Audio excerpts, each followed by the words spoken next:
나이가 들면서 친구가 점점 줄어드는 것은 대부분의 사람들에게 해당되는 일일 것입니다.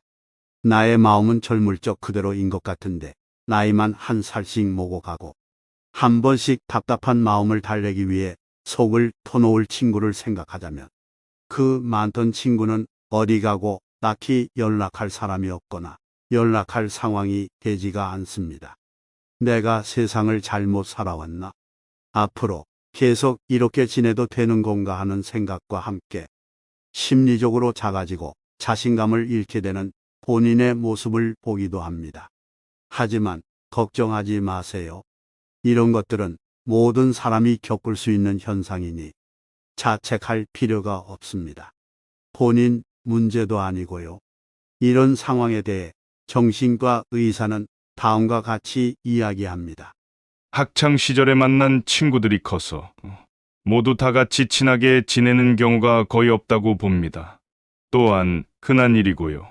왜냐하면 어렸을 때는 자아가 아직 완성이 안 됐기 때문에 내가 누군지 모르고 그냥 어울려 다니면서 자연스럽게 그룹이 형성이 되는데 나이가 들면서 자아가 강해지죠. 자아가 강해지면서 알아가는 것이거든요. 이 친구와 나는 안 맞고 이 친구가 불편하다는 것을 알아차렸을 때, 그때부터의 관계가 훨씬 더 중요합니다. 청소년 시절에는 내 자아의 상당 부분을 친구가 차지하다 보니까 안 맞거나 불편한 게 있어도 억지로 맞추거나 불편함을 잘 몰랐어요. 모르거나 주장을 안 하는 거죠. 참고 맞춰주다가 사회생활을 시작하면 친구 외에 중요한 것들이 많아지고 친구가 차지하는 포지션이 줄어들게 되면서 옛날처럼 에너지를 쓰면서 그 관계를 유지하려는 노력이 줄어들 수밖에 없는 거거든요. 성인이 된 이후에는 안 맞으면 안 보는 게 당연합니다. 굳이 에너지를 써서 맞춰야 될 필요는 없고 이에 대해 죄책감을 느낄 필요는 없습니다. 이처럼 친구가 줄어드는 것은 어쩌면 당연스러운 현상이라고 보여집니다. 이제 당연하다는 것을 인지하였다면 나이가 들면서 왜 친구가 점점 줄어드는지 이유를 알아보겠습니다. 친구가 줄어드는 이유 첫 번째, 너무 달라진 서로의 환경, 살아가면서 점점 달라지는 서로의 환경 때문입니다. 어릴 적 마음은 잘 맞고 좋아하는 친구였지만 사회에 나와 너무나도 달라진 환경에 인연이 멀어지게 되는 계기가 됩니다. 혼인한 친구와 미혼인 친구가 만나면 어떤가요?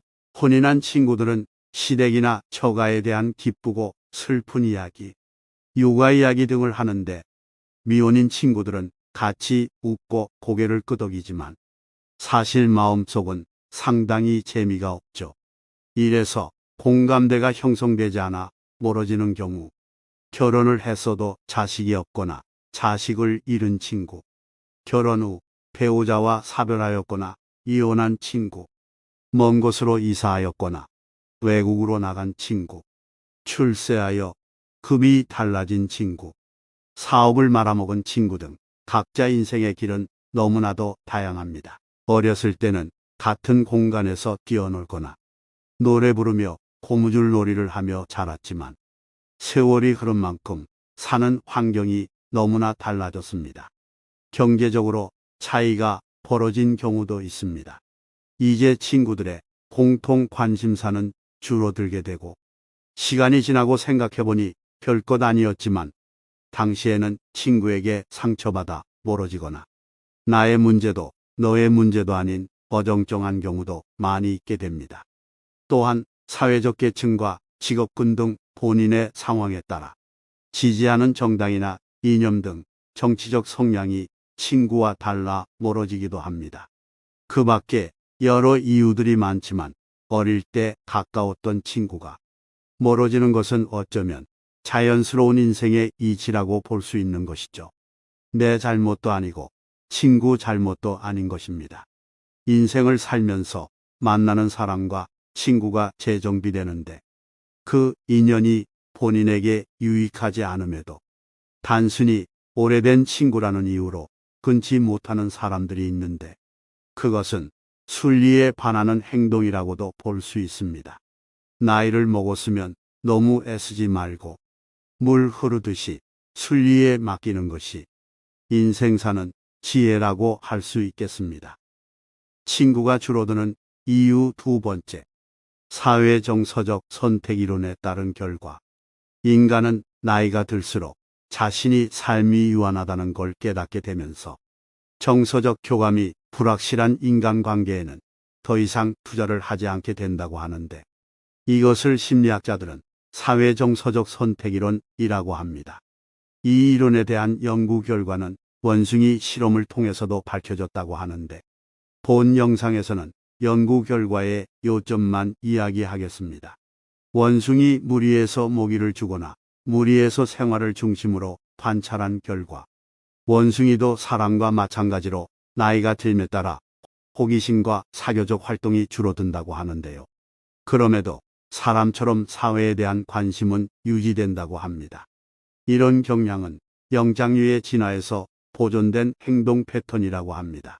우리 인간들도 나이를 먹어감에 따라 사회 활동이 위축되긴 하지만 사회에 대한 관심도는 줄지 않아 열심히 투표를 하잖아요.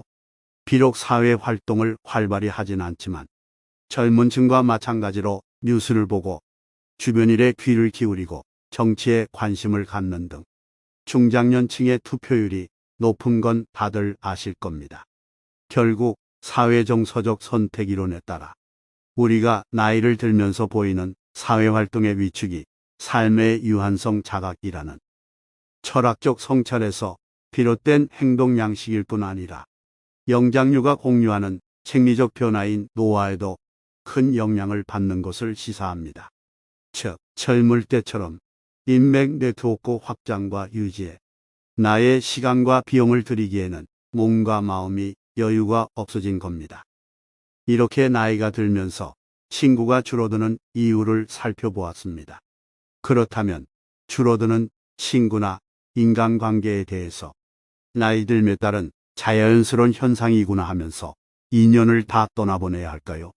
그렇지 않습니다. 아리스토텔레스가 말했듯이 인간은 사회적 존재이며 현대에 이르러 행복을 연구하는 학자들은 여러 연구를 통해 인간의 행복을 결정짓는 것은 돈이 아니며 공동체에서 안정된 인간관계를 맺고 있을 때 가장 높은 행복감을 느낀다고 합니다. 그만큼 인간은 혼자 살 수 없으며 친구가 줄어드는 와중에도 남은 소중한 친구들은 인연을 반드시 이어가야 한다는 의미입니다. 고령의 노인들에게 살면서 가장 힘든 점이 무엇이냐고 물으면 많은 분들이 외로운 것이라고 말합니다. 친구든 가족이든 사회적 관계가 없으면 누구나 고독해지고 병이 듭니다.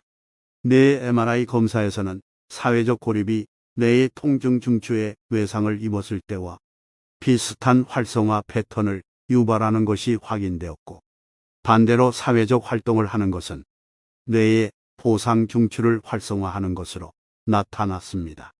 이제 막 사랑에 빠진 사람들의 뇌속 활성화 패턴이 마약을 한 사람들과 거의 비슷하다고 할 정도로 인간은 관계가 미치는 영향이 큽니다.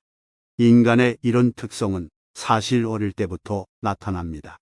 어린아이들이 무릎을 다쳤을 때 약만 발라주면 가만히 있지 않습니다. 어른들이 입을 무릎에 가까이 대고 호흡 불어주고 관심을 표현해 주어야 그때서야 칭얼대지 않습니다. 오랫동안 병 속에 있는 환자들도 우리가 혼자라고 느낄 때 통증이 더 심하게 느껴지고 질병이 더 고통스럽게 다가오는 것은 여러 연구에서도 밝혀졌고, 어떤 질병이든 안정된 사회적 관계망은 예후를 더욱 개선시켜줍니다. 100세 인생은 이제 꿈이 아닌 현실이 되었습니다.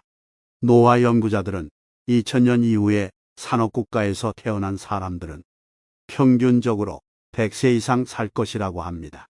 하지만 50세 이후부터 친구가 줄어들고 100세까지 외롭게 살아간다면 그것 또한 괴로운 일이 없습니다. 따라서 소중하다고 생각되는 가족과 친구는 진심으로 위하고 대해야 할 것이며, 본인 또한 그 사람들에게 소중한 존재가 되기 위해서는 배려와 겸손이 있어야 할 것입니다.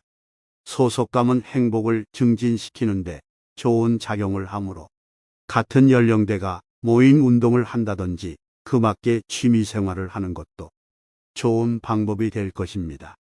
나이가 들어감에 따라 인간관계가 줄어드는 자연스러움은 받아들이되 100세까지 의미 있는 인생을 살기 위해서는 내 인간관계를 유지하는 노력과 관심이 한편으로는 필요할 것입니다. 그런 의미에서 오늘 그동안 소홀하였던 친구에게 연락을 한번 해보는 것은 어떨까요? 누군가에게서 연락이 오기만을 기다리기보다는 먼저 친구에게 연락하여 안부를 묻고 따뜻한 마음을 베풀어 보시기를 바랍니다.